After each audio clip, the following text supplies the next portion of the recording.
Queridos irmãos e irmãs, vamos meditar no segundo domingo da Páscoa.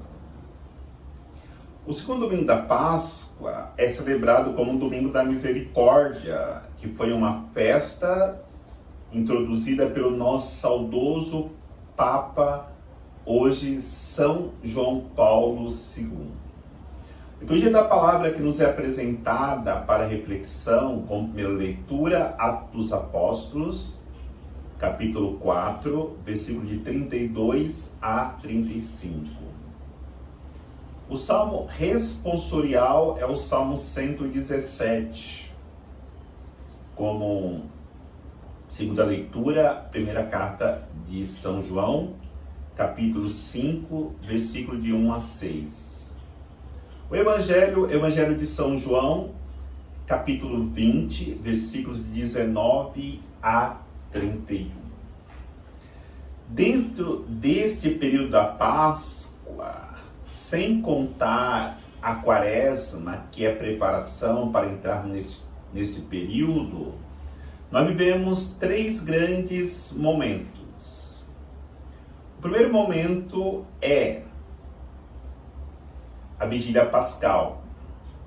Podemos prestar atenção, quando o padre reza o prefácio na missa da vigília pascal, que é aquela oração que se faz preparando para cantarmos o santo, o padre diz essa noite santa. Esse é o primeiro período que nos introduz na vivência deste grande mistério que é a celebração da Páscoa. Depois, já no domingo, nós iniciamos o segundo momento, que é a oitava da Páscoa. Celebramos o dia da Páscoa em 8 dias, como se fosse um único dia. Então, durante esse tempo, o prefácio que o padre reza na missa, ele vai dizer esse dia santo. Durante 8 dias ele vai dizer no prefácio esse dia santo. E temos o terceiro período, que é o tempo pascal, que inicia-se depois das oitavas, ou seja, amanhã, porque hoje termina a oitava da Páscoa, nesse domingo, irá até Pentecostes. E no prefácio o padre redará esse tempo da Páscoa. A noite da Páscoa, o dia da Páscoa e o tempo pascal. Diante dessa realidade, estamos chamados a refletirmos em cada um deste tempo, deste momento dentro da celebração da Páscoa. Primeiro, meditamos sobre a vigília pascal.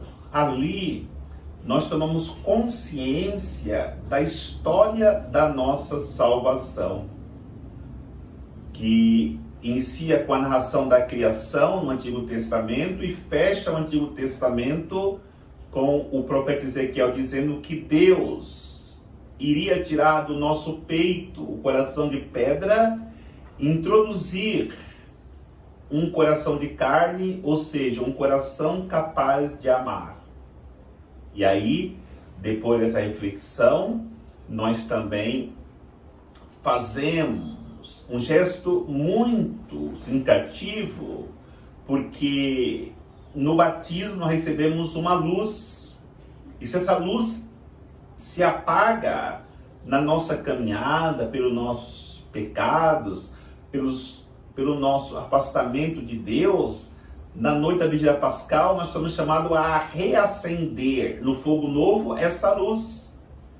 E acendemos a luz e fazemos na renovação das promessas batismais 2 gestos muito importantes, que é renunciar Satanás, renunciar o mal e professar a nossa fé, nos preparando para podermos assim respondermos ao chamado de Cristo em nossas vidas, para que possamos ressuscitarmos com Ele.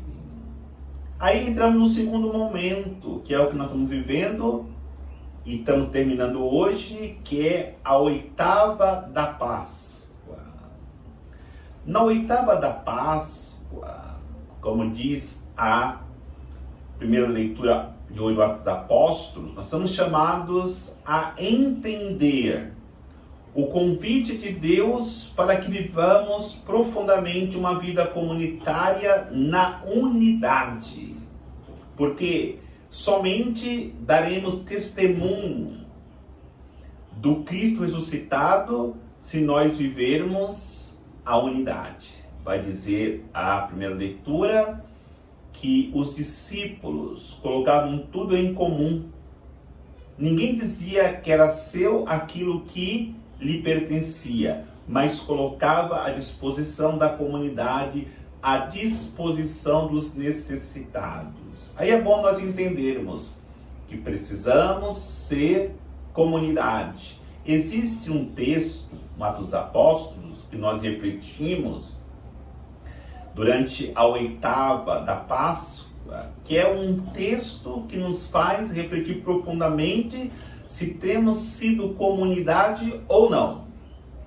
Porque aquele texto nos mostra o perigo que nós corremos de vivermos esta realidade. Lembram-se? E essa passagem vai praticamente a partir do meio da oitava da Páscoa até o final, se refletido em todas as liturgias, que é aquele texto que quando João e Pedro sobem ao templo para rezar, o coxo está lá na porta do templo, pedindo esmola. Esse coxo pode ser cada um de nós. Por quê? Porque quanto tempo aquele coxo estava diante da porta do templo pedindo esmola, mas nunca se satisfazia, nunca encontrava felicidade. Será que a situação não acontece conosco? Estamos tanto tempo na igreja, na porta do templo, mas nunca nos comprometemos com ela. Nunca nos tornamos comunidade. Estamos ali só para pedir esmola. E aí, diante da situação, nós entendemos quando vamos para a igreja só para pedir emprego, pedir saúde, pedir bênção para a família, mas não queremos comprometimento. Percebamos, talvez nós corremos o risco de vivermos a vida inteira na porta do templo pedindo esmola, sem nunca mudar de vida como mudou a vida aquele coxo. Porque no dia que ele recebeu dos apóstolos aquilo que eles tinham de mais precioso para oferecer, ele mudou de vida. Ele nunca mais pediu esmola. Ouro e prata não tenho, mas o que tenho eu te dou. Em nome de Jesus Cristo, levanta-te e anda. Vai dizer, na sequência desse texto, que aquele coxo, ele nunca mais deixou de caminhar com os apóstolos. Onde estavam os apóstolos, ele estava junto, porque aprendeu a ser comunidade. Não precisava mais pedir esmolas. Estava agora na comunidade e a comunidade provia as suas necessidades, porque a comunidade de Deus é uma comunidade providente. Por quê? Porque vive da providência de Deus. E tudo que se tem se coloca em comum. Por isso, é que nós precisamos entrar no Evangelho de hoje. Quando nós somos comunidade, Deus nos envia em missão. No Evangelho de hoje, existem algumas frases que de fato nos ensina como precisamos viver a vida missionária. A vida de homens e mulheres enviados por Deus para anunciar o seu reino. Quando Jesus entra naquela sala que está ali os discípulos com medo dos judeus, Jesus diz 3 vezes: a paz esteja convosco. A paz esteja convosco. A paz esteja convosco. Isso quer dizer, se você está passando pela paixão, pelo sofrimento, pelas tribulações, a paz esteja convosco. Você está passando pela morte, a paz esteja convosco. Se você ressuscitar com Cristo, a paz esteja convosco. Nesse tempo de pandemia, como que é importante nós entendermos esta presença de Jesus no meio dos apóstolos, mesmo que ainda eles não o reconheciam. Não reconhecia que ele havia ressuscitado, mas ele quer colocar a paz em nossos corações. A paz esteja convosco.